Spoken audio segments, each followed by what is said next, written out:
Hey, what's shaking, bacon? Today we're going to discuss the difference between keto and carnivore. They're actually quite similar. There's a lot more rules in keto. And for some people, they want to go by rules. They like to weigh and measure what they're eating through the day. And that's a good benefit for those people. But one of the big things you're trying to do when you do keto is a high fat, moderate protein. If anything, it's kind of on the low end when you talk to specialists, especially if you're in your 40s, 50s, and 60s and you're trying keto. It's not enough protein because we need more protein the older we get. We just don't absorb as much. So we want to make sure we're getting extra protein typically. And keto is a moderate amount of protein. It's about 20% of your diet. That ratio is something for people to work with, and they like being able to weigh things and measure. So all the more power to them if that's what they like.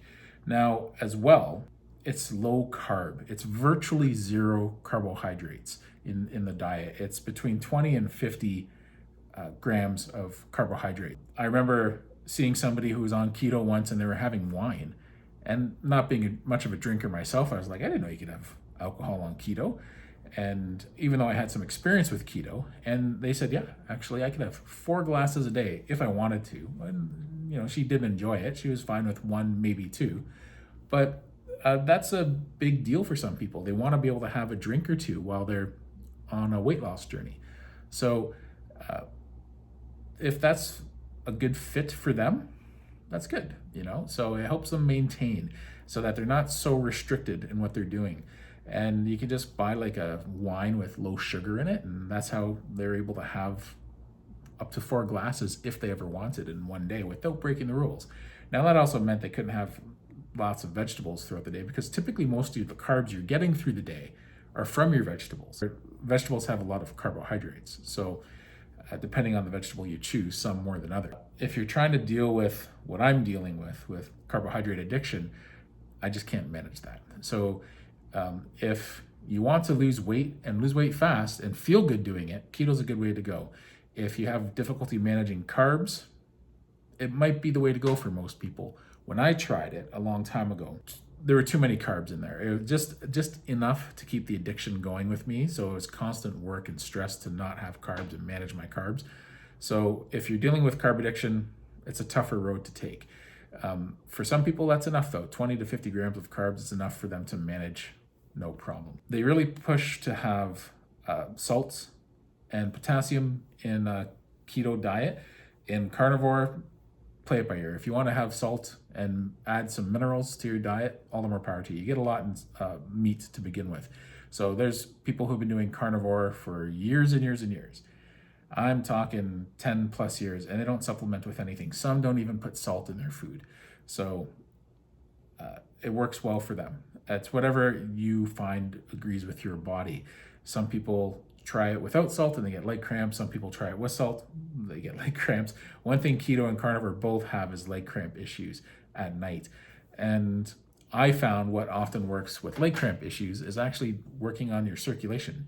So if I keep my legs warmer at night, the circulation's flowing down there a little better, and I don't get leg cramps. But if I just have like a sheet over top of me at night, my legs will only have this certain amount of circulation because everything slows down so much at night, and they get sort of oxygen deprived and nutrient deprived because circulation's compromised because you're resting. So keeping them a little bit warmer is a great way to increase circulation to your legs at night, which can help with leg cramps. For me, works like a charm. Both carnivore and keto recommend a lot of water, and that's good. You're getting enough water if your urine is not clear. If your urine's clear, you're getting too much water. If it's like lemonade, that's where we want to be, right? In its color. If it's dark, like it usually is for most people in the morning, you're dehydrated. So keeping that in mind, you'll know which way you want to go with your urine and how much you need to drink with water. And keep in mind also, if you have coffee, or you have to make sure to get more water in your day because coffee's a diuretic. It's going to make you urinate more. So it's going to keep you dehydrated. So that's another thing that can cause leg cramps. That's the most common thing that can cause leg cramps. So we want to just make sure that you're getting enough water throughout the day. If you're active, get more water. If you're not too active, watch out for your water. I still bloat. Not everyone bloats when they do carnivore, but for some reason I bloat by the end of the day. It's just water retention. But I also put quite a bit of salt in my meat. I find it more palatable when I have more salt. I've done it for extensive time without salt, and I feel good. I get more leg cramps. It's through a transition period. It's not uncommon to get some leg cramps. Now, you can get the Keto Flu, and you can get that with carnivore. Carnivores will often get diarrhea in the first 2 weeks as their body's transitioning, going without fiber and having a higher fat diet. Keto, that happens too. You might feel pretty rough the first week because your electrolytes are off. We want to make sure you're getting everything you need when it comes to your electrolytes. So in the first week, if you're feeling rough, make sure you're getting your potassium. Make sure you're getting your salt. And potassium, you're supposed to get, women are supposed to get 3,500 milligrams of potassium a day. That's quite a bit. Most people can't get that in their diets. Men, about 45 to 5,500 milligrams of potassium in a day. So, that's the equivalent of about 4 avocados. And that's why some people like having or doing keto, because they can have a lot of avocados, and it's a pretty nutrient dense food. The next step with keto, it's not uncommon people will incorporate intermittent fasting when they do keto. When you're intermittent fasting, when you sleep all night, and you've all heard this before, when you sleep all night, you're fasting. So if you go to bed at 11, wake up at 7, for that window of time you didn't eat. So if you just wait till noon to start eating, and then you only eat till 7 o'clock or 8 o'clock, there's a 7 or 8 hour window where you're eating. And intermittent fasting has lots of other benefits. As I've said before, you should look into the book from Dr. Fung on intermittent fasting. I don't agree with intermittent fasting for certain reasons. You have certain health problems, as I do. It'll aggravate gout. It will also aggravate your thyroid. But I think it can work towards healing your thyroid in the long run. So both are good diets. Keto and carnivore are good. One has way more flexibility in it. But for people like me, it's not a good way to go, because too much flexibility for me turns into eating more and more carbs, or keeping those carb cravings alive. And when I do carnivore, no carb cravings. I have no issues. Even if I end up for some stupid reason going a whole day without eating, I don't crave carbs. I can't wait to sink my teeth into some ground beef or some steak or some chicken wings typically, even though the wings are off my diet right now. Carnivore is so close. If you've already have experience with keto, it's very common actually. Those people will then end up trying a carnivore diet and loving it because it's so simple. There's less rules. There's more flexibility. You eat when you're hungry. You don't weigh anything. You don't measure anything. If you have constipation, have a little bit more fat in your diet. If you have some diarrhea, watch the salt. First thing, watch the salt. And also cut back the fat in your diet. So there's different ways you can play with this stuff. And usually that lasts a couple weeks for people. And it's really just advantageous. It's good to do one or the other. If your goal is weight loss, keto is a good way to go.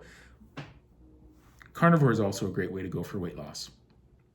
What I like about the carnivore approach is it'll help you maintain your muscle mass and bone density, because you're allowed to have more protein. So as you're losing weight, you'll go down in weight, but you're not going to become a skinny, flabby person. You're probably going to go down in weight a little slower, but you'll keep more muscle and bone density. And as we get older, that's what's important. So otherwise you just become a skinny, fat version of yourself, right? Similarities between keto and carnivore. Keto is virtually zero carb. Carnivore is zero carb, or once again, virtually zero carb. It's if you have dairy in there, you're going to get some carbohydrates. They both stress water. With carnivore, you're not counting calories or your macros. With keto, you are. You want to watch your fats with keto and the ratios between your fat and your protein. With carnivore, that's not an issue. You could have some cuts that are fattier, some cuts that are leaner. And which one's easier? By far, carnivore. You eat when you're hungry, you eat as much as you want, you still lose weight, you still feel great. You get all the mental clarity that you do with keto, and a little bit more. Your body makes all the sugar it needs. So you don't need that 20 to 50 grams a day of carbohydrates for your brain. But it's good for people. So there's more flexibility for people. You can have alcohol in both categories between carnivore and keto. It's just with carnivore, if you're being strict like I am, if you're going to have alcohol, it's vodka or gin. Both of those alcohols don't have any sugar in them, so you can have it. It's still going to bump you out of ketosis, but you're not going to go through any backsliding with sugar addiction. But if you have a keto diet, you can have those alcohols and low in sugar wine or different types of alcohol that are still allowable. They're both very manageable. I think carnivore is easier to maintain. I think keto would be easy to maintain if once you get down to your healthy weight you want to be at, change that ratio. Instead of an 80-20, switch it to a 70-30 or 60-40 and keep the carbs low, or maybe even lower it a little bit if you're having a little bit more protein. But I'd switch that ratio. Once you get down to where you want, switch it. It just didn't work for me. I did it for a while and I enjoyed it, except for it kept the carb addiction going for me. I hope this was educational for you. My big point I want you to walk away from with this is they're virtually the same thing, just a lot more rules and a little bit more flexibility when it comes to keto, but they're virtually the same thing. We'll touch base in a few days. Bye-bye.